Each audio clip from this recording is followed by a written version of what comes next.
Әнғам сүресі. Рахман, әрі аса рақымды Алланың атымен бастаймын.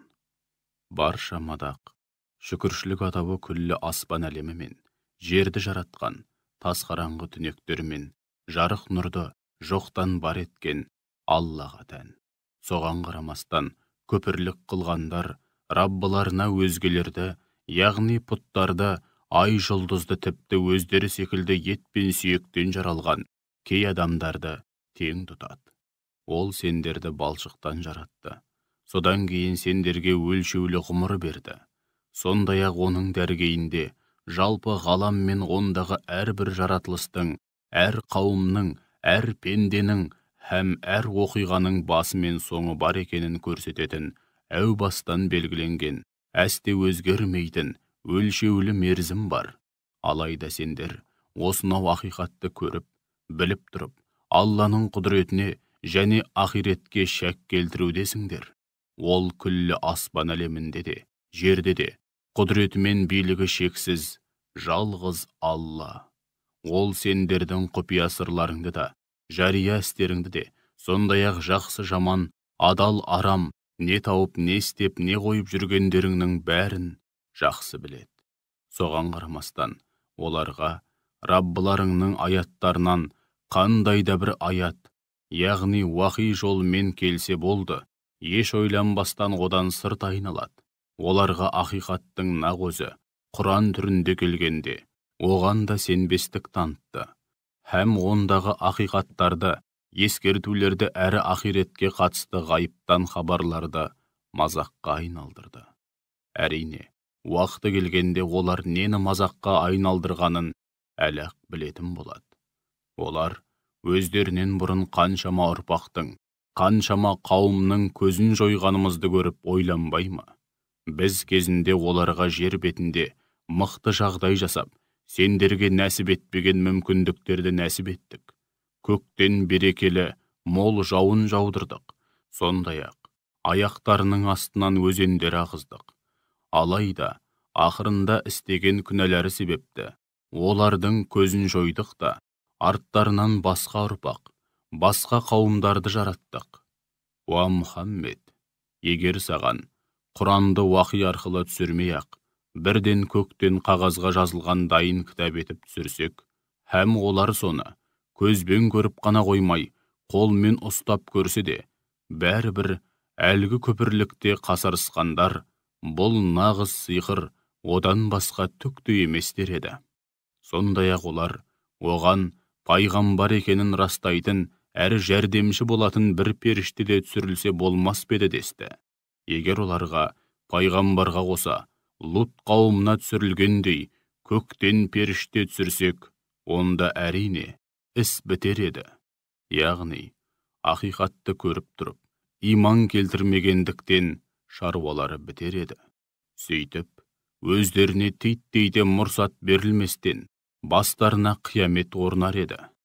Егер ол пайғамбарды періште етіп, періште пайғамбар жіберер болсақ, онда солардың арасында өмір сүріп, оларға жолбасшы ретінде үлгі өнеге көрсетуі тиіс болғандықтан, оны да ер адам бейнесінде жіберер едік те, өздерінде ет пен сүйектен жаралған адам пайғамбар мәселесінде қалай күмәнға бой алдырса, періште пайғамбарға қатысты да дәл солай күмәнға бой алдыртар еді.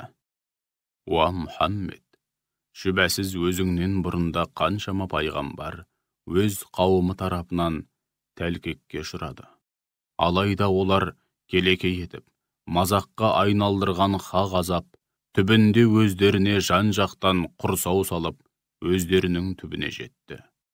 Уа Мұхаммед, оларға жер бетін шарлап, пайғамбарларды һәм солар арқылы жеткен ақиқаттарды өтірік деп, жалғанға шығарғандардың ақыры не болғанын өз көздеріңмен көріңдер деп айт.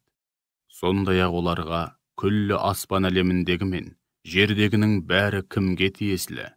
Әлбетте, Аллаға тиесілі деп айт. Ол рақымдылық танытуды өзіне лайық қасиет һәм өзінің басты ұстанымы қылды. Сол себепті ол осынау шексіз рақымын толықтай паш ету үшін, шүбәсіз орнайтын қиямет күні барлығыңды бір жерге, яғни ғарасат майданына жинайды. Алла берген ақылды һәм иман келтіріп, ақиқатқа жету үшін бойларына дарытқан көптеген қабілеттер мен нәзік сезімдерді зая етіп, өз-өздерін зиянға ұшыратқандар бар ғой. Міне солар әсте иман келтірмейді. Түн мен күндізді паналаған барлық нәрсе бір Аллаға тиесілі. Ол Сәмиғ, бәрін естуші, һәм Алим, бәрін білетін шексіз ілім иесі. Уа Мұхаммед, оларға былай деп айт: сонда мен күллі аспан ілімі мен жердің жаратушысы, тіршілік иелерінің бәріне қорек беретін, өзі ешқандай қорекке мұқтаж болмаған Алладан өзгені қамқор дос тұтпақпын ба? Былай деп айт: шүбәсіз маған бір Аллаға иман келтіріп, жан тәнімен мойын сұнғандардың алды бол деп бұйырылды. Сондай-ақ маған мүшріктердің қатарына қосылушы болма деп бұйырылды. Сондай-ақ, егер Раббыма қарсы келіп асы болсам, алапат күннің азабынан қорқамын деп айт. Кімде-кім сол күні азаптан аулаға кетілсе, шүбәсіз Алла оған мейірімін төккені. Айқын жетістік, жан төзгісіз азаптан құтылу деген міне осы. Егер Алла сені қандайда бір қиындыққа душар етіп, саған зиян тигізсе, сені одан Алладан өзге ешкімде құтқара алмайды. Ал егер сені жақсылыққа бөлеп, саған қандайда бір пайда келтірсе, шүбәсіз оның құдіреті барлық нәрсеге толық жетеді. Ол құлдарын өзіне толық бағындырушы. Ол Хаким, әр ісі мен әрбір үкімінде талай хикмет болған асқан даналық иесі. Хабир, барлық нәрседен толық хабардар болушы. Уа Мұхаммед, оларға кімнің куәлігі анағұрлым күшті һәм әлде қайда өтімді деп сұраса, әрі мені мен сендердің араларыңдағы барлық нәрсеге бір Алланың өзі куә.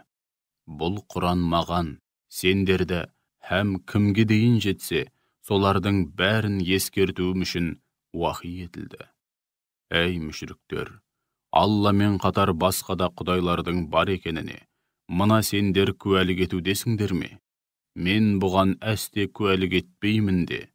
Әрі оларға ол жалғыз құдай, одан басқа құдай жоқ. Мен сендердің Аллаға серік етіп қосқандарыңнан аулақпын деп кесіп айт. Біз кітап берген яһудилер мен христиандар, әсіресе араларындағы ғұламалары, пайғамбарды өз балаларын танитындай өте жақсы таниды.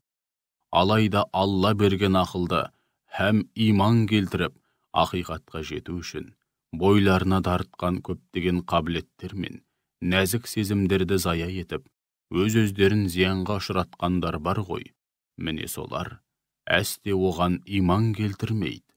Өз ойынан өтірік айтып, соны Аллаға телігеннен, немесе Алланың аяттарын өтірік дегеннен асқан залым бар ма? Шүбәсіз, ондай залымдар түбінде оңбайды әрі мақсат мұратына жетпейді. Күндердің күнінде олардың барлығын бір жерге, яғни махшарға, ғарасат майданына жинаймыз. Содан кейін Аллаға серік қосқандардан, қане, Аллаға серік әрі тең тұтқан құдайларын қайда деп сұраймыз. Сонда олардың бәлкім құтылып кетерміз деген дәмемен ойлап табатын жалғыз жауабы: Раббымыз Аллаға серт. Біз Аллаға серік қосқандардың қатарында болған емеспіз деу болады. Уа Расулым, олардың өз сөздерін өздері өтірікке шығарып, қалай ұялмай қызармай өтірік айтқанын көрдің бе?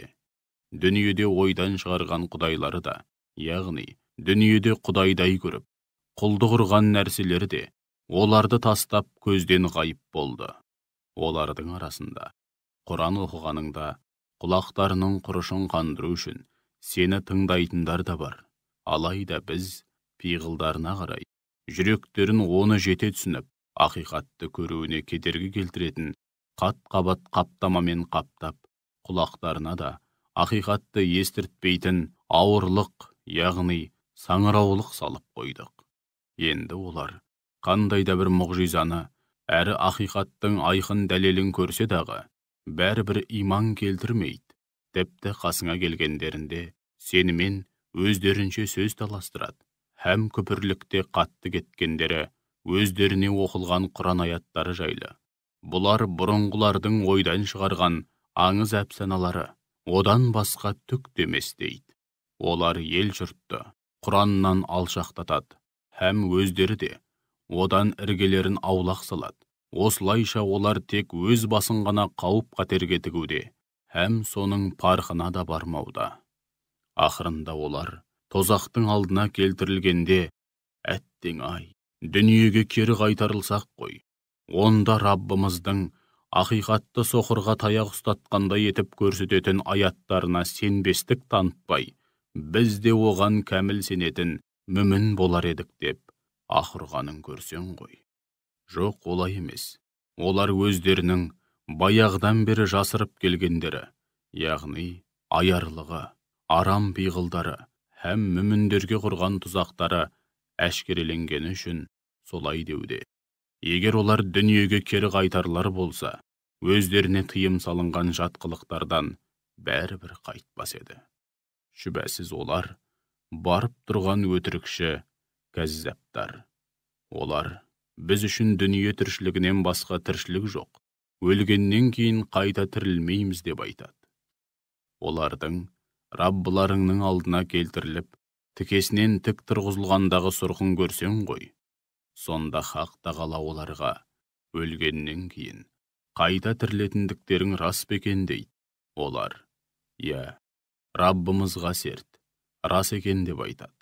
Хақ Тағала ендеше өмір бойы күпірлік қылғандарың үшін өздеріңе лайық азапты тартыңдар деп бұйырады. Күндердің күнінде Алламен қауышатындығына сенбегендер расында да үлкен зиянға ұшырады. Олар Алламен қауышпай тұрып, қиямет қайым бастарына аяқ астынан орнағанда өз қолымен істеген күнәләрін арқалаған күйде, қабәт деген ай, басымызға мұндай күн туат деп ойламаған едік. Дүниеде істеген күнәләріміз үшін өзімізге де обал жоқ деп аһ ұрып, опық жейді. Шынында да олардың арқалаған күнәлары қандай жаман еді. Дүние тіршілігі құр ойын күлкімен уақытша сауық сайран ғана. Ал Аллаға лайықты түрде тағзым етіп, оған қарсы келуден барынша сақтанатын тақуа жандар үшін ақирет тұрағы, яғни ақирет мекені әлде қайда қайырлы болмақ. Ендеше сәл де болса ақылға салып, ойланбайсыңдар ма? Уа Мұхаммед, олардың айтқандарының, айтқан өтіріктермен, жапқан жалаларыңның жаныңа батып, көңіліңе қаяу түсіретінін әлбетте жақсы білеміз. Шындығында олар сенің өзіңді өтірікші санамайды. Алайда ол залымдар біліп тұрып, Алланың аяттарына сенбейді. Олардың бұл қылығын көңілің алма. Шүбәсіз сенің алдыңда да талай пайғамбарға өтірікші деген жала жабылды. Алайда олар өздеріне жабылған жалаға, қауымдарынан көрген әр түрлі қорлыққа шыдап бақты. Ақыры оларға жәрдеміміз жетіп, мерейлері үстем болды. Алланың сөзін, үкімін, уәдесін, пәрменін ешкімде өзгерте алмайды. Расында, саған да бұрынғы пайғамбарлардың басынан өткен ғибратты оқиғалардың бір парасы келіп жетті. Егер олардың ақиқаттан сырт айналғаны жаныңа қатты батып, оларға дағуаңды мойындату мақсатында өзіңнен талап еткен мұғжизаларын көрсету үшін жердің шыңырау түбіне дейін бойлайтын өткел, немесе көкке шығаратын сатының болғанын қаласаң, онда біліп қой. Егер Алла қаласа шүбәсіз, олардың барлығын бір ғана мұғжизамен жаппай тура жолға салар еді. Ендеше сен осынау ақиқатты білмейтін надандардың қатарына қосылма. Анығында, естейтіндер ғана шақыруға құлақ асады. Ал өлілерге келсек, Алла оларды қабірде қайта тірілтеді. Содан кейін бірі қалмай Аллаға қайтарылады. Кәпірлер, оған Раббысынан біз талап еткендей өзгеше мұғжиза түсірілсе қайтет дейді. Оларға, шүбәсіз, Алла қандай мұғжизаны болса да түсіруге құдіретті де, алайда олардың көбі мұғжизаның, пайғамбарлықтың, һәм ондағы хикметтің және мақсаттың не екенін білмейді. Алла елшісінен мұғжиза көрсетуін талап етіп жүргендер бір сәтке болса да жан-жақтарына зер салып қарамай ма екен? Жер басып жүрген жан-жануарлардың, қос қанатымен самғап ұшқан құстардың түр-түрі, өздерің сияқты қоғам болып топтасып тіршілік ететін, әр қайсысының өзіне тән өмір салты болған, өз алдына бірер үмбет болып табылады. Біз кітапта, яғни күллі жаратылыс атаулының тағдыры жазылған ләухіл махфузда еш нәрсені қалыс қалдырмадық. Титтейді ағаттыққа жол бермедік. Кейін сол тіршілік иелерінің барлығы өлгеннен кейін қайта тіріліп, Раббыларының дәргейіне жиналады. Ақиқатты тайға таңба басқанда етіп көрсететін, мұншама дәлел мен уақи арқылы түсірген аяттарымызға сенбегендер, шынында тас түнекте қалған, ақиқатты естімейтін саңыраулар әрі мылқаулар. Алла қалағанын адастырады, қалағанын тура жолға салады. Уа Мұхаммед, оларға, қане айтыңдаршы, егер Алланың жазасына ұшырасаңдар, немесе бастарыңа қиямет қайым орнаса, Алладан өзгеге жалбарынасыңдар ма? Егер шыншыл болсаңдар, қане, осыған жауап беріңдер деп айт. Жоқ, басқаға емес, бір өзіне ғана жалбарынасыңдар. Ол қаласа, дұға етулеріңе себеп болған қиындықты жояды, һәм сол уақытқа дейін оған серік етіп қосқан өзге жалған құдайларыңды ұмытасыңдар. Ант етеміз, сенен бұрын да көптеген үмбеттерге пайғамбарлар жібердік. Алайда олар пайғамбарларға құлақ аспады. Сонда күнәларынан арылу үшін алдымызда бас иіп, жалынып жалбарынсын, сөйтіп қайтадан хақ жолға түссін деп, оларды жоқшылыққа, адам айтқысыз қиындықтарға душар қылып жазаладық. Олар ең болмаса, азабымызға душар болғанда жалынып жалбарынса ғой, бірақ олардың жүрегі тас болып қатып қалған, һәм шайтан оларға істеп жүрген күнәләрін безендіріп өздеріне сондай жағымды, сондай керемет іс етіп көрсетті. Өздеріне айтылған насихатты елемей, ескермей, ұмыт қалдырғандарында олар үшін барлық нәрсенің, бар ләззат пен нығметтің есігін айқара аштық. Өздеріне берілген ағыл-тегіл нығметке қуанып, соның қызығына батып жатқан шақта, оларды аяқ астынан бас салып, азапқа ұшыраттық. Сөйтіп, бір пәсте үміттері үзілді. Міне осылайша, өзіне де, өзгеге де қиянат жасаудан қайтпаған залым қауымның тұқымы тұздай құрыды. Күллі әлемнің Раббысы, Аллаға сансыз мадақ, һәм сансыз шүкір. Уа Мұхаммед, оларға қане айтыңдаршы, егер Алла сендерді есту, көру қабілетінен айырса, жүректеріңді де мөрлеп тастаса, оларды сендерге Алладан басқа қандай құдай қайтарып бере алады деп айт. Көрдің бе, аяттарды, иман ақиқатына қатысты дәлелдерді қалай әр қырынан һәм жан-жақты баяндаудамыз. Алайда олар сонда да теріс айналуда. Уа Мұхаммед, оларға қане айтыңдаршы, Алланың азабы бастарыңа аяқ астынан келсе де, ашықтан ашық келсе де, есіл-дерті қиянат жасау болған залым қауымнан басқасы құрыйды ма? Әлде өздеріңе де, өзгеге де қиянат жасаудан тыйылмайтын сендер құрыйсыңдар ма деп айт. Біз пайғамбарларды тек сүйіншілеуші һәм ескертуші ретінде ғана жібереміз. Ендеше кім-де-кім иман келтіріп, өз-өзін, яғни сөзі мен ісін түзесе, ондай жандар үшін әсіресе ақиретте ешқандай қорқыныш жоқ. Һәм олар әсте жабықпайды. Ал ақиқатты көрсететін дәлелдеріміз бен уақи арқылы түсірілген аяттарымызды мойындамағандарға келсек, олар ашықтан ашық күнәға батып, азғындыққа салынғаны үшін азапқа душар болады.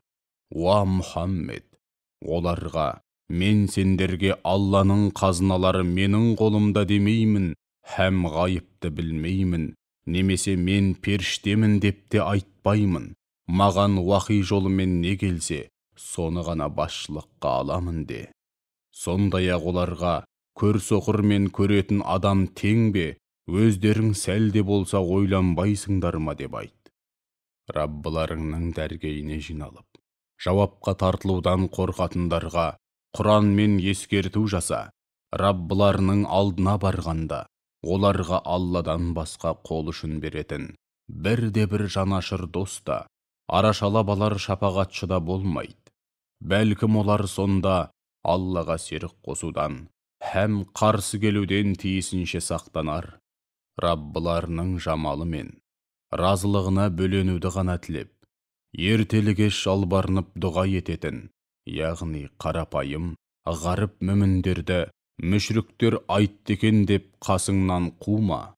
Олар өз істеріне өздері жауап береді. Сен олар үшін жауапқа тартылмайсың, олар да сен үшін жауапқа тартылмайды. Ендеше оларды қасыңнан қума, әйтпесе залымдардың қатарына қосыласың. Біз осылайша адамдарды бір-бірімен сынаймыз, яғни мансап, шен-шек пен нәсіл, ата-тек пен байлықты артық көргендер қоғамдағы қарапайым мүміндер жайлы Алла тағаланың арамыздан басқа ешкімді таппағандай жарылқап, жақсылығына бөлегені солар болды ма деп айтады. Дегенмен Алла бүкіл нығметтердің бір Алладан келетінін біліп, өзіне лайықты түрде шүкіршілік ететін, һәм нығметіне бөленуге лайықты құлдарын бәрінен жақсы біледі емес пе? Аяттарымызға иман келтіргендер алдыңа келген кезде, сәләмун алейкум, сендерге бейбітшілік, есендік тілеймін деп айт. Раббыларың рахымдылық танытуды өзіне лайық қасиет һәм өзінің басты ұстанымы қылды.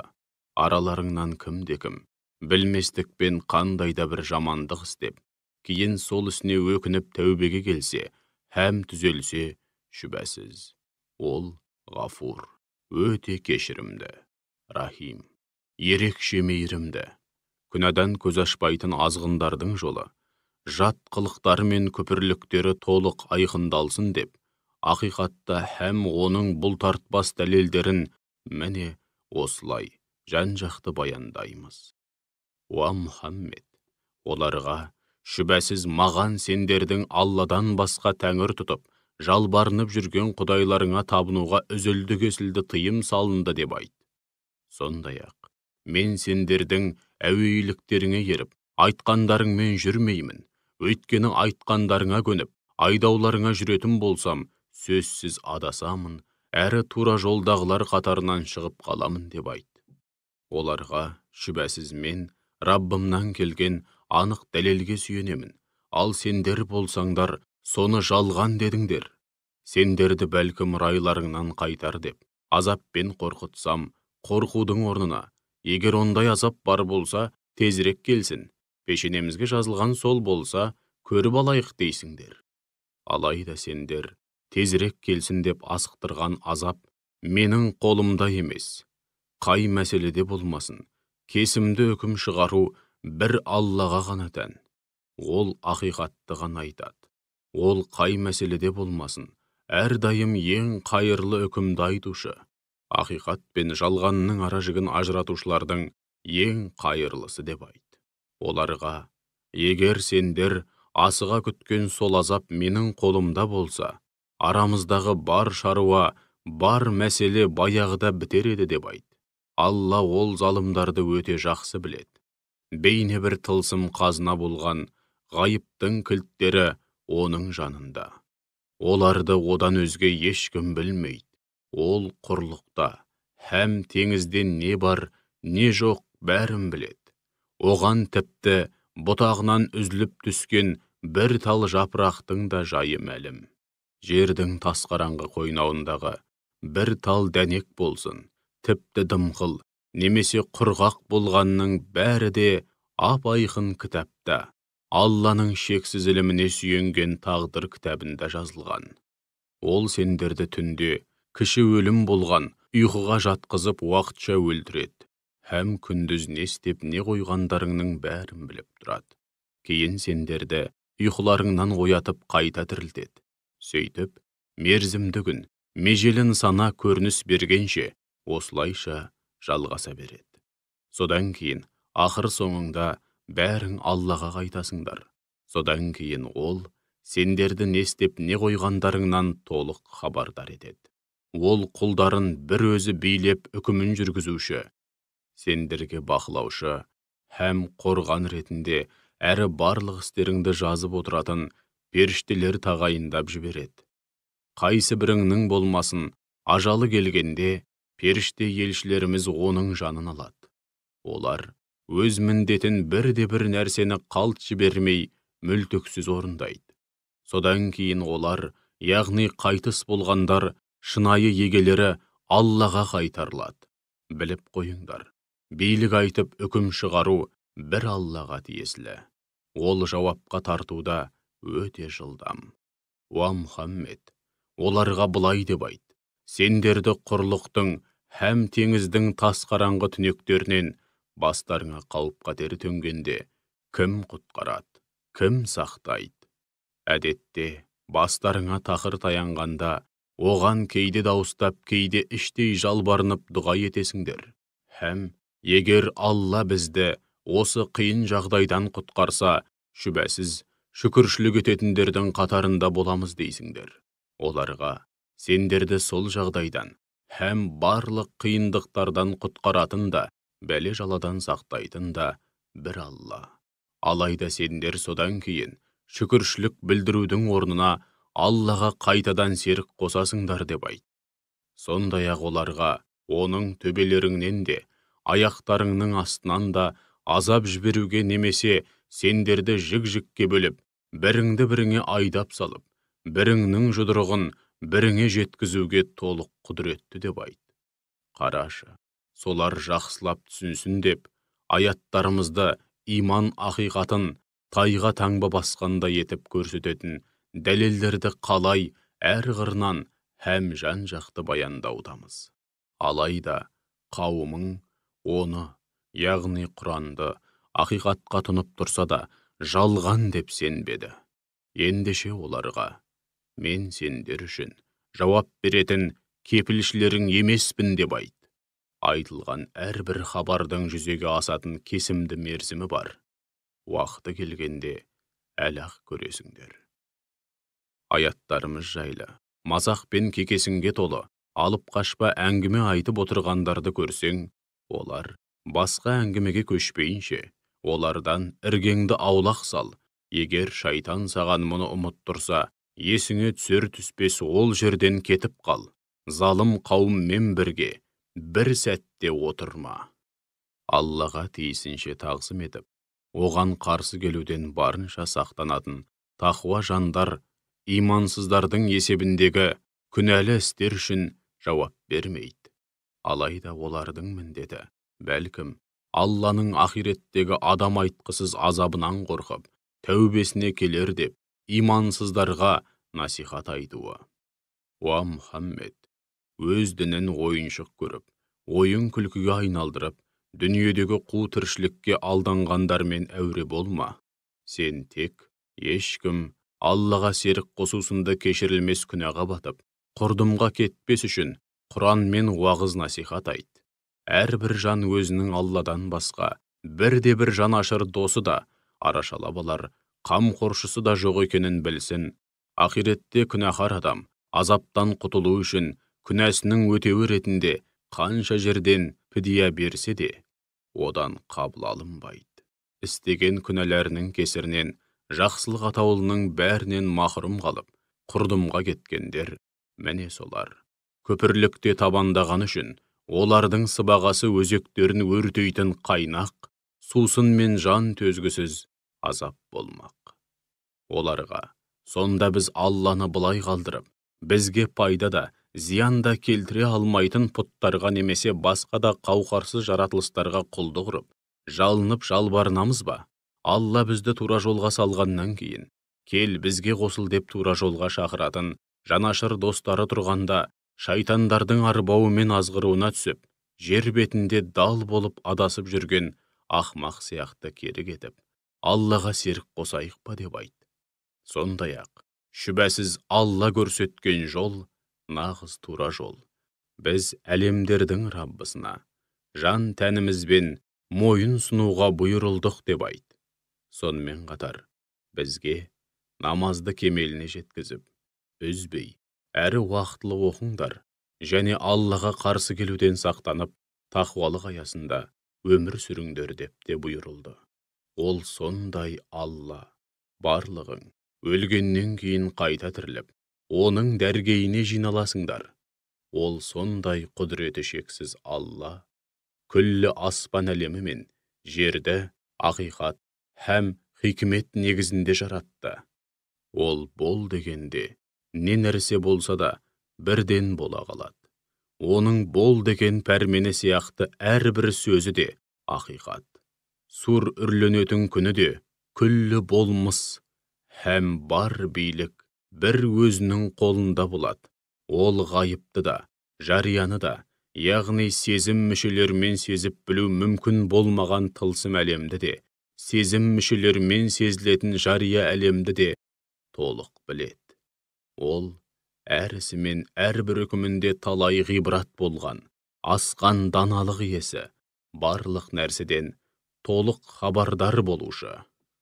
Кезінде Ибрахим әкесі Әзарға, сонда сен пұттарды құдай тұтасың ба? Шынында, мен сенің де, қауымыңның да анық адасуда екеніңді көріп тұрмын деп айтты. Міне осылайша Ибрахимге Аллаға серік қосуды өте жаман іс етіп көрсеткеніміздей, иманда кемелдікке жету үшін күллі аспан әлемі мен жердегі ұлы ақиқатты, яғни жеті қат аспан мен жерді һәм екеуінің ішіндегі бар жаратылысты қалай уысымызда ұстап, билеп тұрғанымызды һәм онда қандай мінсіз жүйе қалыптастырғанымызды көрсеттік. Түн болғанда Ибрахим көп жұлдыздың ішінен ерекше бір жұлдызды көріп, міне, айтқандарыңа қарағанда, шамасы менің Раббым осы деді. Алайда жұлдыз сөніп, көзден ғайып болғанда, ол мен сөніп, ғайып болатындарды ұнатпаймын деп айтты.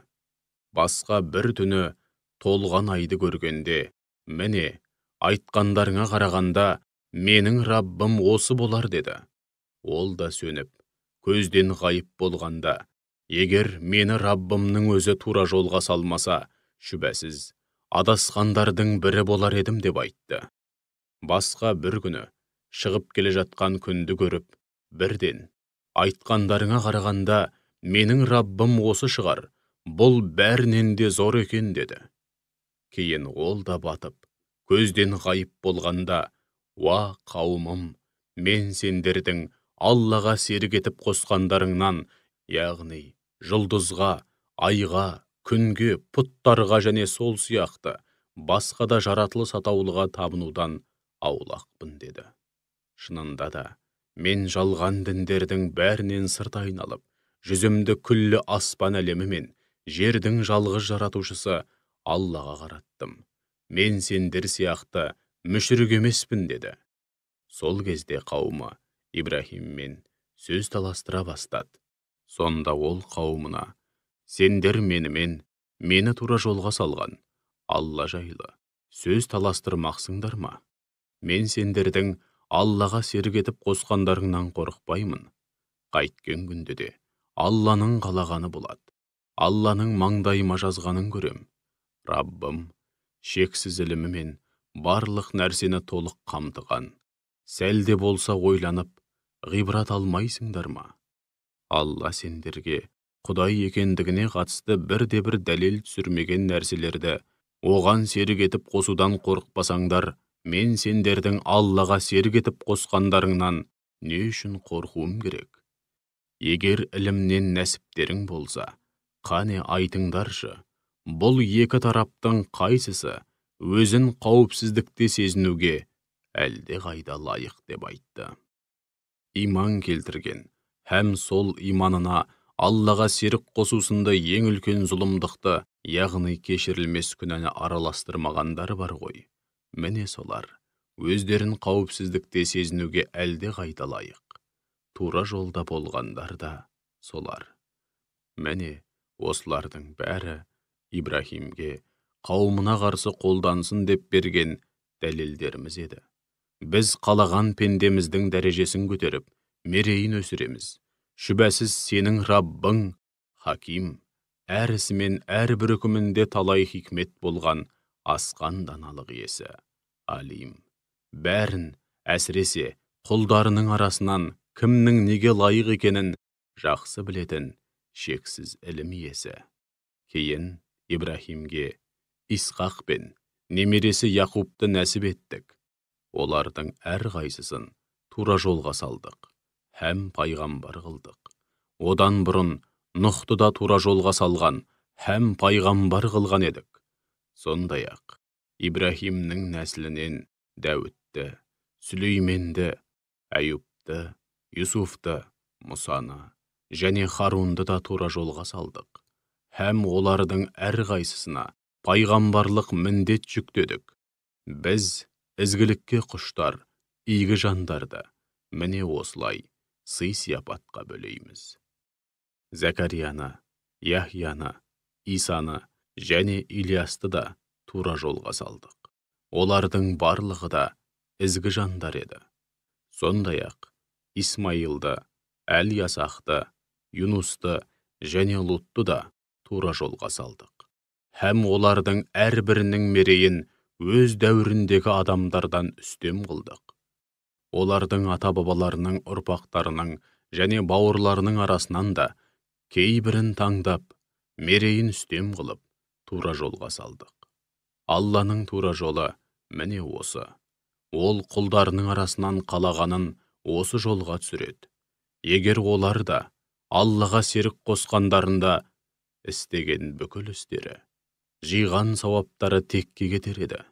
Міне, біз осынау таңдаулы тұлғаларға кітап, даналық, билік һәм пайғамбарлық бердік. Ендеше, уа Расулым, егер мына кәпірлер де өзіңе берген осынау аманаттарымызды мойындамайтын болса, ендеше, уа Расулым, егер мына кәпірлер де өзіңе берген осынау аманаттарымызды мойындамайтын болса, шүбәсіз, біз оларды мойындайтын, күпірлік қылмайтын қауымға табыстаймыз. Міне, осы таңдаулы тұлғалар Алланың тура жолға салған құлдары. Ендеше, уа Расулым, сен де солардың тура жолына түс, һәм қауымыңа мен пайғамбарлық міндетімді атқарғаным үшін сендерден ақы сұрамаймын. Бұл кітапты үгіттеуімнің жалғыз себебі оның күллі әлемге, яғни ақыл есі бар бүкіл жаратылысқа ескерту һәм насихат болғандығы деп айт. Кейбір яһудейлер Алла ешкімге еш нәрседе түсірген жоқ деп айту арқылы өздерінің Алланы лайықты түрде таниды, бағалай да алмағандығын көрсетті. Уа Мұхаммед, ендеше оларға былай деп айт. Олай болса, Мұсаның адамдар үшін нұр және тура жолға бастайтын жолбасшы ретінде әкелгенін, алайда сендердің жеке-жеке парақтарға көшіріп алып, бір бөлігін көрсетіп, басым бөлігін жасырып қойған, һәм сендерге өздерің де, ата-бабаларың да білмейтін нәрселерді үйреткен кітапты кім түсірді? Әлбетте, Алла түсірді деп айт. Содан кейін оларды жайына қоя бер. Өздері бойлаған батпаққа, яғни жалғанға белшесінен батып, ойнап күліп жүре берсін. Біз түсірген мына Құранда тұнып тұрған берекет, өзінен бұрынғы иләһи кітаптарды растаушы. Сондай-ақ, шаһарлардың анасы Мекке халқын және соның айналасындағы ел жұртты ескертуің үшін түсірген кітабымыз. Ахиретке иланатындар оған да иланады, һәм намаздарын қаза қылмай уақытылы оқиды. өз ойынан өтірік айтып, сол өтірікті Аллаға телегеннен, яғни Алла еш нәрсе түсірген жоқ деп өтірік айтқаннан, немесе өзіне ешқандай уахи келмесе де, маған да уахи келді дегеннен, яки Алланың түсіргенін мен де түсіре аламын деп, бөскеннен асқан залым бар ма?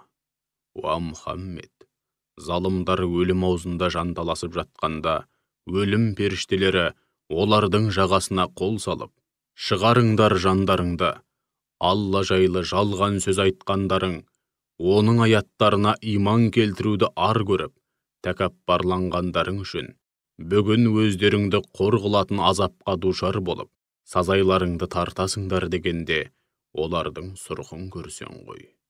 Қиямет күні, Хақ тағала, міне, сендерді әу баста қалай жаратқан болсақ, бүгін де алдымызға дәл солай жалаңаш күйде, өздеріңе бергеніміздің бәрін арттарыңа тастап жалғыз келдіңдер. Дүниеде жүргендеріңде Аллаға серік етіп қосқан және айтқандарыңа қарағанда, оған жақындататын, өздеріңе араша түсетін пұттарың қане? Көрінбейді ғой. Міне көрдіңдер ме? Араларыңдағы байланыс бірінен соң бірі үзіліп, бізге араша түсет деп сенгендерің, сендерді тәрк етіп, көзден ғайып болды деп айтады. Шүбәсіз, топыраққа түскен тұқымды да, дәнді де жарып, оларды бір жағынан топырақта шірітсе, бір жағынан оларға жаңаша тіршілік сыйлау арқылы, бүкіл өсімдіктерді жарататын бір Алла. Ол өліден тіріні шығарады, һәм тіріден өліні шығарушы. Міне, шын Құдай, Алла осы. Ендеше, осынау ақиқаттар мен мұндалап тұрғанда, олардан қалай ғана сырт айналып, сағым қуып, сан қилы теріс жолдарға түсіп кете барудасыңдар. Қараңғы түнді жарып, таңды атыратын да бір Алла. Сондай-ақ түнді бел жазып, тынығуларың үшін күн мен айды, уақытты есептеулерің үшін жаратты. Міне, бұл бәрінен үстем, ұлы, һәм бәрін білетін шексіз ілім иесі. Алланың жазғаны, орнатқан заңы. Ол жұлдыздарды сендердің игіліктеріңе, құрлық пен теңіздің қараңғылығында жол тауып адаспай жүрулерің үшін жаратқан Алла. Біз расында да, білімділер мен білгісі келетіндер үшін ақиқаттың дәлелдерін осылайша егжей-тегжейлі келтірдік. Һәм аяттарымызды да дәл солай тарқатып баяндаймыз.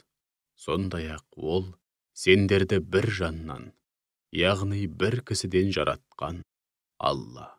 Содан кейін сендер үшін тұрақтайтын жер, яғни ана құрсағы, немесе жер беті, әрі аманат ретінде уақытша тұратын жер, яғни әкенің белі, немесе қабір бар. Біз расында да ақиқатты терең һәм кеңінен түсінгісі келетін қауым үшін айқын дәлелдерімізді осылайша егжей-тегжейлі келтірдік. Һәм аяттарымызды да дәл солай тарқатып баяндадық. Ол Алла көктен су түсіреді. Кейін сол сумен әр алуан өсімдікті шығарамыз. Сол өсімдіктен алдымен жас өркен өсіріп шығарамыз. Содан кейін егінге бас алдырып, жанына қарай, һәм бірінің үстіне бірі қатарласқан дәндерден масақ шығарамыз. Құрма ағашының бүршігінен салбырап өскен шоқ-шоқ құрмалар, сондай-ақ бір жағынан бір-біріне ұқсайтын, екінші жағынан мүлдем ұқсамайтын, бір топырақтан һәм бірдей минералдармен қоректенгеніне қарамастан, түрі, түсі, иісі және дәмі жағынан әр алуан, жүзім, зәйтүн, анар, бау-бақшаларын өсіреміз. Бұлардың әр қайсысының жемісіне жаңа өніп өскенде, яғни шикі кезінде, һәм толықсып піскенде зер салып қарашы. Әрине, мұның бәрінде иман келтірген қауым үшін айқын дәлелдер, анық белгілер бар. Соған қарамастан, мүшіріктер жындарды Аллаға серік етіп қосты. Анығында оларды да Алла жаратты. Һәм мұнымен қоймай, олардың бір қатары надандықпен оның ұлғызы бар дегенді шығарды. Алла мүшріктердің өзіне теліп жүрген сипаттарынан ада һәм ұлы. Ол күллі аспан әлемі мен жерді жоқтан жаратқан Алла. Оның жұбайы болмаса, баласы қайдан болсын? Ол жаратылыс атаулыны бір өзі жаратты. Ол барлық нәрсені лайықты түрде білетін шексіз ілім иесі. Міне, Раббыларың болған Алла осы. Одан басқа құдай жоқ. Ол барлық нәрсенің жалғыз жаратушысы. Ендеше бір өзіне құлшылық етіңдер. Ол бәрін ретке келтіруші, барлық нәрсенің тізгінін ұстаған ұлы жаратушы. Көздердің оны көруге шамасы жетпейді. Бірақ ол барлық көздерді көріп, шексіз ілімі мен олардың барлық жай күйін біліп тұрады. Ол латиф. Ешкім көре де, сезе де алмайтын нәрселерді көріп, сезе алушы. Шексіз ілімі мен жүрек түкпірінде жатқан ең құпия сырлардың бәрін білуші һәм өте қайырымды. Хабир, бәрінен толық хабардар.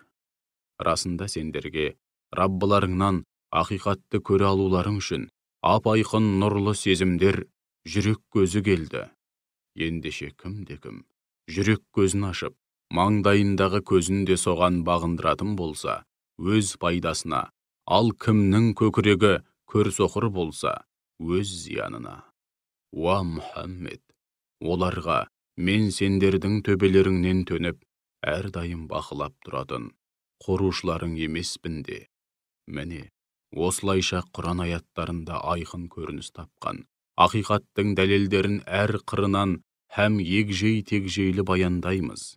Нәтижесінде кәпірлер, сен бұларды біреуден оқып, үйреніп алып бізге айтып берудесің деп айтады. Алайда біз білімділер мен білгісі келетін қауым үшін Құран арқылы бар ақиқатты тарқатып, ашық баяндауды қалаймыз. Ендеше өзіңе Раббыңнан не уахи етілсе, соны басшылыққа ал. Одан басқа құдай жоқ. Мүшріктерден сырт айнал. Яғни олар не айтса айта берсін, көңілің алма, оларға аса мән берме. Егер Алла қаласа, олар оған еш нәрсені серік етіп қоспайтын еді. Олай болса, Аллаға серік қосты екен деп, олар үшін қайғырма. Біз сені оларға төбелерінен төніп, әрдайым бақылап тұратын қорушы етіп қойған жоқпыз, һәм олар үшін жауап беретін кепілшілері де емессің.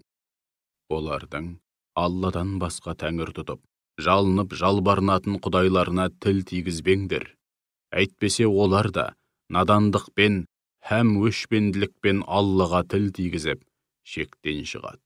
Міне, осылайша әр үмбетке, әр қауымға өз ісін безендіріп, сондай керемет етіп көрсетеміз.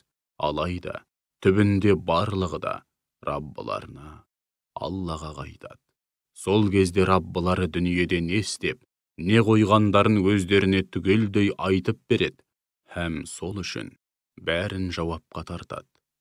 Мүшріктер өздері талап еткендей, өзгеше бір мұғжиза көрсетілетін болса, оған кәміл сенетіндігін айтып, жатып кеп Алланың атымен ант су ішті. Оларға мұғжизалар бір Алланың ғана қолында деп айт. Уа мүміндер, оларға қалаған мұғжизалары көрсетілсе де, бәрібір иман етпейтіндігін білмейсіңдер ме? Олар әу баста қалай сенбеген болса, бүгінде иман етейік деген ниеттері болмағандықтан, жүректері мен көздерін ақиқатты көрмейтін һәм мүлдем сезбейтін етіп, теріс бағытқа бұрып жібереміз де, азғындап, адасқан күйде мәңгіріп жүре беруіне жол береміз. Оларға өздері сұрағандай көктен періштелерді түсірсек те, өлілер тіріліп оларға тіл қатса да, тіпті қалағандарының бәрін жиып теріп алдарына әкеліп қойсақ та, бәрібір иман келтірмейді. Тек Алла қалап, әрі оңдап, иман келтіргендерінің жөні бөлек. Алайда олардың басым көпшілігі қу нәпсінің жетегінде кетіп, надандық пен ғапылдықтан арыла алмаған үшін, иманнан һәм өзге де ақиқаттардан мүлдем бейхабар һәм ғапыл. Міне, осылайша әр пайғамбарға адам мен жынның шайтандарын дұшпан етіп қарсы қойдық. Бұлар алдап, азғыру үшін бір-біріне, құлаққа майдай жағатын бояма сөздерді сыбырлайды. Егер Раббың олардың ондай істерге баруына жол бермеуді қаласа, олар олай істей алмас еді. Ендеше оларды өз ойларынан шығарған жала өтіріктермен қоса қоя бер, білгендерін істей тұрсын. Сондай-ақ олар ондай құлаққа майдай жағатын бояма сөздерді ақиретке сенбейтіндердің жүрегі соның ұйығына тартылып, содан ләззат алсын, һәм істеп жүрген күнәләрін жалғастыра түссін деген есеппен айтады. Оларға, сендерге бұл кітапты ақиқат пен жалғанның аражігін ажыратып, ненің ақ, ненің қара екенін анық баяндап түсірген Алла тұрғанда, арамыздағы дау-дамайды әділ шешу үшін, Алладан өзге билік айтып, үкім шығарушыны іздейін бе деп айт. Біз кітап берген яһуди және христиан ғалымдары да, оның Раббың тарапынан ақиқаттың нақ өзі болып бірте-бірте түсірілгенін біледі. Ендеше, күмәншілдерге қосылма. Раббыңның сөзі, яғни Құрандағы бар мәліметтер мен үкімдер шындық һәм әділдік тұрғысынан кемел. Оның сөздерін, яғни күллі болмысқа, жаратылыс атаулыға, соның ішінде адамзатқа қатысты үкімдерін өзгерте алатын ешқандай күш жоқ. Ол бәрін естуші, бәрін білетін шексіз ілім иесі. Егер жер бетіндегілердің көпшілігінің сөзіне еріп, ырқына көнетін болсаң, сені Алланың ақ жолынан адастырып жібереді. Өйткені олар ілімнің емес, құр болжалдың жетегінде жүреді. Әрі тек қу нәпсінің өлшемдеріне, әуейліктер мен бас пайдаларына қарай үкім айтады. Шүбәсіз Раббың өзінің жолынан адасқандарды жақсы біледі. Сондай-ақ ол тура жолдағыларды да жақсы біледі. Егер Алланың аяттарына шынымен сенетін мүмін болсаңдар, оның аты аталып сойылған малдардың етін жей беріңдер. Алла сендерге мәжбүр болмайынша жеуді харам еткен нәрселерін ашық баяндап, егжей-тегжейлі түсіндірді. Олай болса, Алланың аты аталып сойылған адал малдың етінен неге жемейді екенсіңдер? Біліп қойыңдар.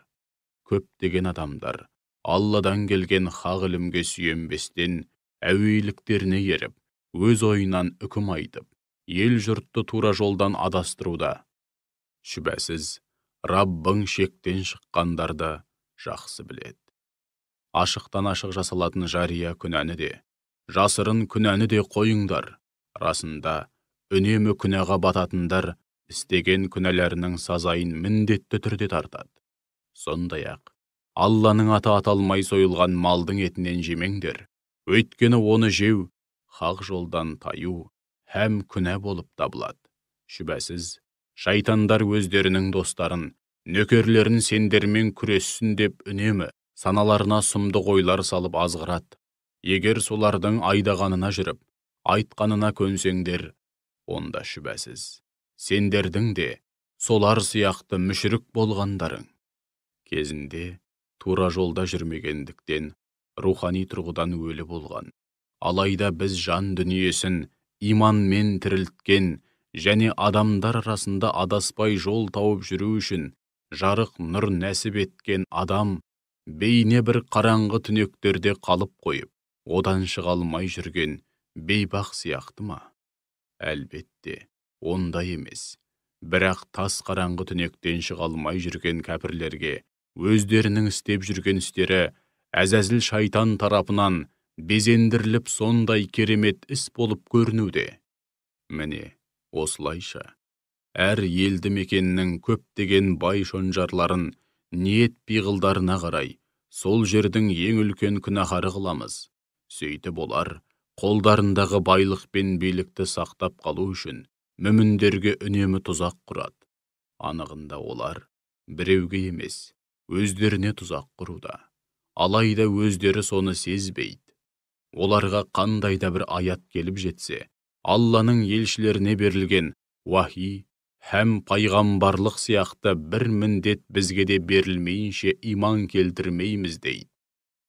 Алла пайғамбарлықты кімге беретінін жақсы біледі.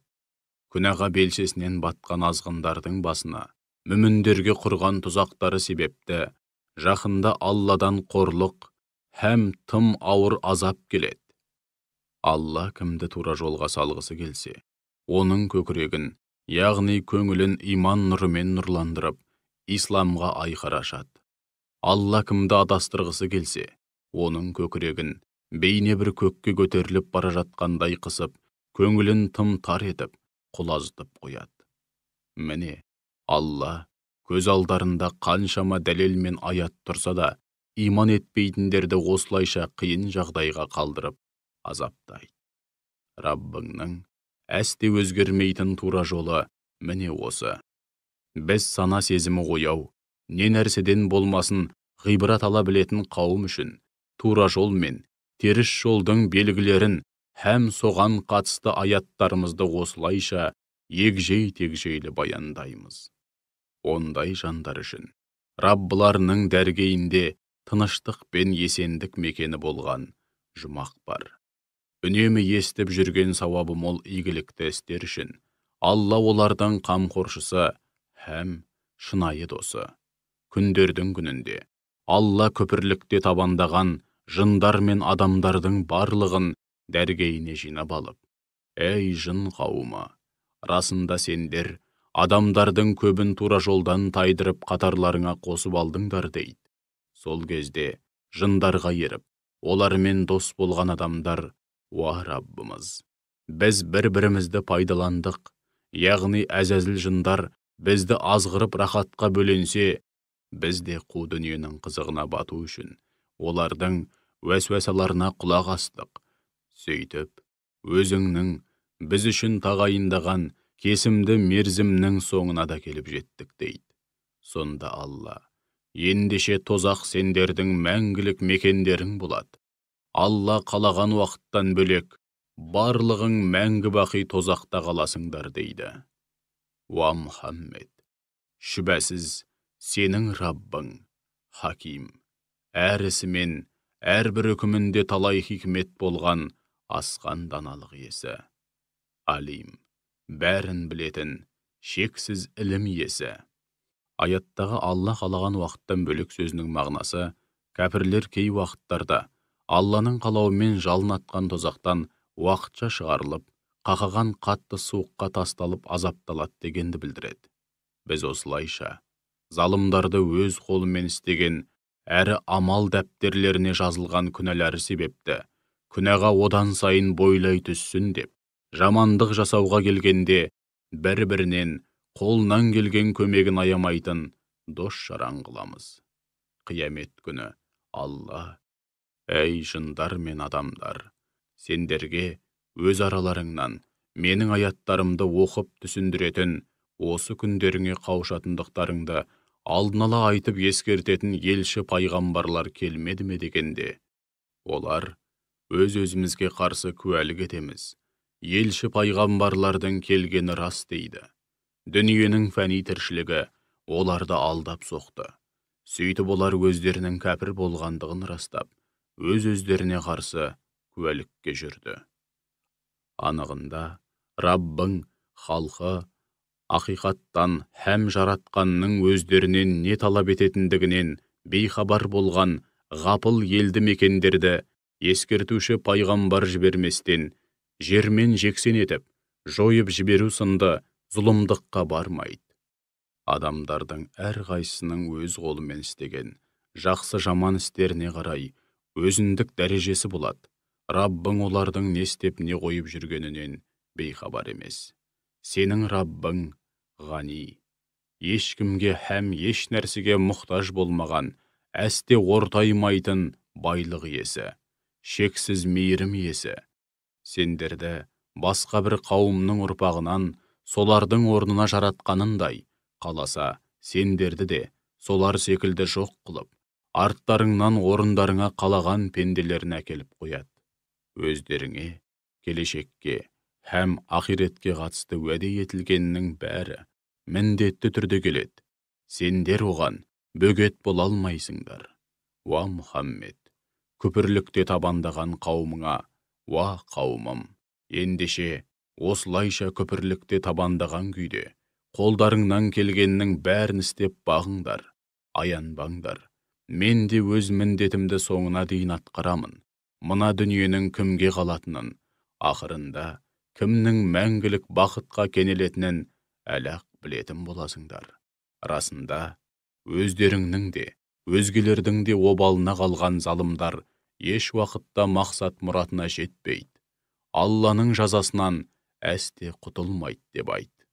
Олар Алла жаратқан егістік пен малдардан Аллаға бір бөлек және өздерінің пұттарына бір бөлек үлес атап, мынау Аллаға тиесілі, ал мынау болса Алламен қатар тәңір тұтқан өзге құдайларымызға тиесілі дейді. Алайда олар өзге құдайларына арнағандарын соларға жұмсайды да, Аллаға атағандарын Алла үшін жұмсамай, өзге құдайларының жолына жұмсайды. Олардың шығарған үкімдері қандай жаман еді. Мүшріктердің Аллаға серік етіп қосқан пұттарының қызметшілері яки шайтандар олардың көпшілігіне өз балаларын ана құрсағында жатқанда іш тастату арқылы немесе туылғаннан кейін өлтіруді керемет істе етіп көрсетті. Мұнымен олар мүшріктердің тұқымын тұздай құртуды һәм сенім нанымдарын одан сайын былықтырып мүлдем бұзуды көздеуде. Егер Алланың қалауы басқаша болғанда, яғни адам баласына ерік бермей, айдағанына жүріп, айтқанына көндіретін етіп қойғанда, олар олай істей алмас еді. Ендеше оларды өз ойларынан шығарған жала өтіріктермен қоса қоя бер, білгендерін істей тұрсын. Сондай-ақ олар өздерінше мына жануарлар мен егін өнімдерін пайдалануға тыйым салынады. Одан тек біз қалаған жандар ғана жей алады дейді. Сонымен қатар, Алланың үкімі солай деп, Аллаға жала жауып, кейбір жануарларға мінуді харам етсе, енді біреулерін Алланың атын атамай бауыздап жатады. Ендеше, жала жапқандары үшін Алла олардың сазайын береді. Сонымен қатар, олар малдың бір бөлігін бөліп қойып, мына малдардың құрсағындағы төлдері тірі туған жағдайда тек еркек кіндіктілерімізге ғана адал, әйелдерімізге харам, ал егер өлі туса, немесе туғаннан кейін өліп қалса, онда оған еркек, әйел, бәріміз ортақ боламыз дейді. Алла олардың мұндай орынсыз сөздері мен үкімдерінің жазасын береді. Шүбәсіз, Алла хаким, әрісі мен әрбір үкімінде талай хикмет болған асқан даналық иесі. Алим, бәрін білетін, шексіз ілім иесі. Ақмақтық қылып, һәм надандықпен өз балаларын өлтіргендер, сондай-ақ Алланың өздеріне берген адал ризығын, бұл Алланың үкімі деп, Аллаға жала жабу арқылы харам қылғандар, шүбәсіз, зиянға ұшырады. Олар сөзсіз тура жолдан адасты, һәм мына түрлермен тура жолға түсуі, әрі екі дүниеде де мақсат мұратына жетуі мүмкін емес. Ол сондай Алла. Сабағы шырмалма, яғни бір нәрсеге асылған және жерге сұлатпа жүзім бақшаларын, құрмаларды, дәндері әр алуан егіндерді, һәм кейбір қасиеттері жағынан бір-біріне ұқсағанымен, бір-бірінен өзгеше зәйтүн мен анар жемістерін жаратты. Жемістері піскен кезде олардан жеңдер, жемісін жиған күні садақасын, яғни ондағы пақыр міскіндердің ақысын беріңдер. Алған өнімдеріңді орынсыз жұмсап, бей-берекет шашып, немесе дұрыстап сақтамай ысырап қылмаңдар. Өйткені Алла ысырапқорларды еш ұнатпайды. Сондай-ақ ол жүк таситыны бар, ет, сүт және жүн беретіні бар, ірілі ұсақты төрт түлік малды жаратты. Алланың өздеріңе берген адал ризығынан жеңдір, және шайтанның соңынан ермеңдір, өйткені ол сендерге ашық дұшпан. Жұп-жұбымен 8 бас мал, қойдан 2, және ешкіден 2. Ендеше оларға Алла бұлардың 2 еркегін, яғни қошқар мен текені харам қылды ма? Әлде 2 ұрғашысын, яғни қой мен ешкіні харам қылды ма? Не болмаса 2 ұрғашы малдың құрсағындағы төлдерін харам қылды ма? Егер бұларды Алланың үкімдері десеңдер, һәм сол сөздерің рас болса, қане соның бәрін маған нақты ілім мен дәйекке сүйене отырып баяндап беріңдерші де. Сондай-ақ түйеден 2 және сиырдан 2 жаратты. Оларға Алла бұлардың 2 еркегін, яғни бура мен бұқаны харам қылды ма? Жоқ әлде 2 ұрғашысын, яғни інген мен қашырды харам қылды ма? Не болмаса 2 ұрғашы малдың құрсағындағы төлдерін харам қылды ма? Жоқ әлде Хақ Тағала сендерге сол тыйымды салғанда, дәргейінде болып, соған куәлік етіп бедіңдер деп айт. Ешқандай ілімге сүйенбей, ел жұртты адастыру үшін, өтірік айтқаннан, әрі соны Аллаға теліп, жаратқанға жала жапқаннан асқан залым бар ма? Расында, Алла залым қауымды әсте тура жолға салмайды, һәм мақсат мұратына жеткізбейді. Ендеше оларға, маған келген уахидан, осы айтқандарыңның ешбірінің жегісі келген жанға харам етілгенін көрген жоқпын. Тек өлексе, ағызылған қан, доңыз еті. Өйткені доңыз арам жануар, немесе хақ жолдан тайғандықты білдіретін Алладан өзгенің атымен шалынған мал болса, оның жөні бөлек. Алайда, кім-де-кім басына аштан өлу қаупі төніп, бұлардан жеуге мәжбүр болған жағдайда, мұқтаждық шегінен, яғни жүрек жалғайтындай ғана мөлшерден асырмау һәм біреудің ақысына қол сұқпау шартымен жесе болады.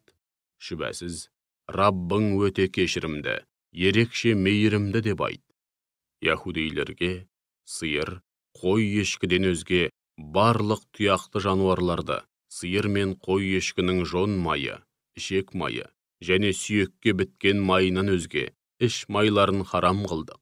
Адал арам демей, жеп-ішіп, елдің ақсын жеп, ел жұртты Алланың жолынан қақпайлап күнәға батуда тым шектен шыққандықтан оларға осындай жаза бердік. Біз тек түзу іс істеп, шын сөз айтамыз. Уа Мұхаммед, егер олар өтірік айтасың деп сөзіңе сенбесе, оларға былай деп айт. Раббыларың шексіз мейірім иесі, сендерге кеңшілік жасайды. Күнәларың үшін бірден жазаламай, тәубеге келулеріңді күтеді. Соған қарамастан, түзелмейтін болсаңдар, онда біліп қойыңдар. Оның күнәһар қауымға төнген кәрлі азабының беті әсте қайтарылмайды. Аллаға серік қосқандар. Егер Алла қаласа, яғни егер Алланың қалауы басқаша болғанда, бізде ата-бабаларымыз да оған ешкімді еш нәрсені серік етіп қоспас едік, еш нәрсені харам қылмас едік деп сылтау айтады. Олардан бұрынғылар да сондай сылтау айтып, пайғамбарлардың сөзіне сенбей, нәтижесінде кәрлі азабымызға ұшыраған еді. Ендеше оларға өздеріңнің сүйенетін нақты ілімдерің немесе дәйектерің бар ма? Бар болса қане, шығарып көрсетіңдерші. Расында сендер негізсіз құрға қоймен, құр болжалдың жетегінде жүрсіңдер және қу нәпсіге еріп, әуейліктерің мен бас пайдаларыңа қарай үкім шығарып, өтірік айтудасыңдар деп айт.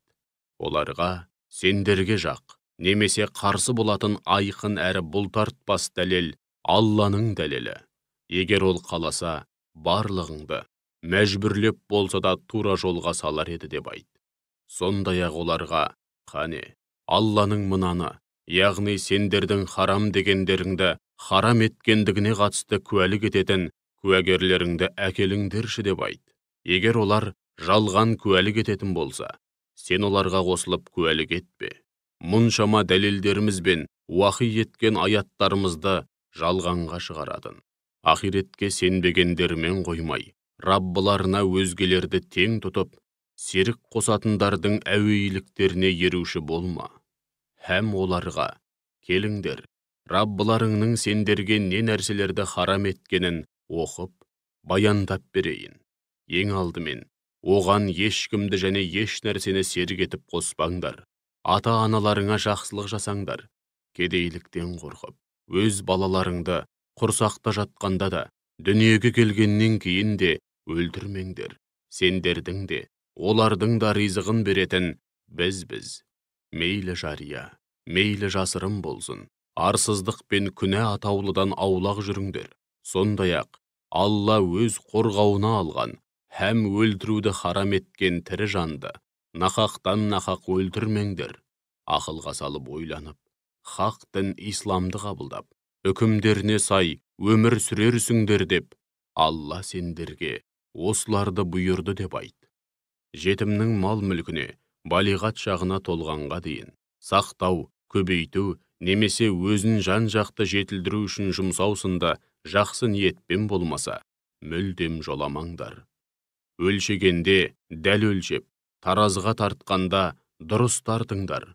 Біз ешбір жанға шамасынан тыс міндет жүктемейміз. Сөйлегенде, яғни билік айтқанда, немесе куәлікке жүргенде, тіпті ең жақын туыстарыңа қарсы куәлікке жүріп, билік айтуға тура келсе де, туралықтан таймаңдар, әділ болыңдар. Аллаға берген һәм өзгелерге Алланың атымен берген уәделеріңе берік болыңдар. Жақсылап ойланып, тиісінше ғибрат алсын деп, Алла сендерге осыларды бұйырды. Менің тура жолым міне осы. Ендеше менің жолыммен жүріңдер. Өзге соқпақ сүрлеулерге түсіп кетпеңдер. Ондай теріс жолдар сендерді жік-жікке бөліп, Алланың тура жолынан тайдырып жібермесін. Күнә атаулыдан сақтанып, тақуалық аясында өмір сүрсін деп, Алла сендерге осыларды бұйырды. Кезінде игілікті істер істейтін жандарға деген нығметімізді тамамдау һәм барлық нәрсені егжей-тегжейлі баяндап түсіндіру үшін, сондай-ақ тура жолға бастайтын жолбасшы әрі рахым ретінде Мұсаға кітап, яғни Тәуратты берген едік. Біз мұны олардың күндердің күнінде Раббылармен қауышатындығына кәміл илансын деп істедік. Мына Құран да біз түсірген қасиетті мүбәрәк кітап. Ендеше екі дүниеде де Алланың мейіріміне бөлену үшін оны басшылыққа алыңдар. Һәм оған сенбей, үкімдеріне қайшы келуден барынша сақтаныңдар. Сондай-ақ, бұл кітапты сендерге хақ кітап бізден бұрынғы екі қауымға, яһудейлер мен христиандарға ғана түсті. Біз олардың оқып білгенінен бейхабар едік деп айтпауларың үшін түсірдік. Немесе, егер бізге де кітап түсірілгенде, біз оларға қарағанда әлде қайда тура жолда болар едік деп сылтау айтпауларың үшін түсірдік. Міне, сендерге де Раббыларыңнан айқын дәлел, тура жолға бастаушы һәм рахым келді. Ендеше, Алланың аяттарына сенбей, одан сырт айналғаннан асқан залым бар ма? Аяттарымыздан үнемі сырт айналатындарды сол қылықтары үшін жақында адам айтқысыз азапқа салып жазалаймыз. Олар иман етпей, нені күтуде? Жан алатын, яки азап әкелетін періштелердің түсуін бе? Жоқ әлде Раббыңның жермен жексен ететін азабының немесе күннің батыстан шығуы, тажалдың келуі сынды қиямет қайымға қатысты кейбір белгілерінің келуін күтуде ме? Раббыларыңның қиямет қайымға қатысты кейбір белгілері келген күні, бұрын соңды иман келтірмеген, немесе тек сөз жүзінде иман келтіріп, ешбір қайырлы іс істемеген адамға, сондағы иманы ешқандай да пайда бермейді. Ендеше ондайларға істеріңнің қарымын күте беріңдер, біз де күтудеміз деп айт. Діндерін тарам-тарам қылып, саналуан топтарға, әрқилы ағымдарға бөленгендерге сенің ешбір қатысың жоқ. Олардың ісі Алламен болады. Күндердің күнінде Алла олардың не істеп, не қойғанын өздеріне жіпке тізіп тұрып айтып береді де бәрін жауапқа тартады. кім Алланың алдына бір ғана жақсылықпен келсе, оған сол жақсылығы үшін 10 есе сауап жазылады. Ал кім бір жамандықпен келсе, ол тек сол күнәсінің ғана жазасын тартады. Олардың ешбіріне титтей де әділетсіздік жасалмайды. Уа Мұхаммед, оларға, шүбәсіз, Раббым мені тура жолға, Ибрахимнің бір Алланы ғана мойындайтын, жалған сенім атаулыдан ада болған хақ дініне салды. Ол әсте мүшріктердің қатарында болған емес деп айт.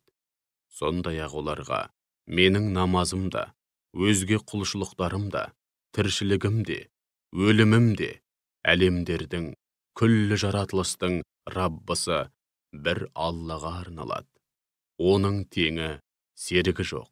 Маған берілген пәрмен міне осы.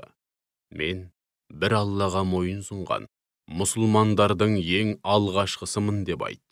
Оларға, ол барлық нәрсенің жалғыз Раббысы болса, Алладан басқа Раббы іздеймін бе? Әрбір жанның істеген күнәсі өзіне.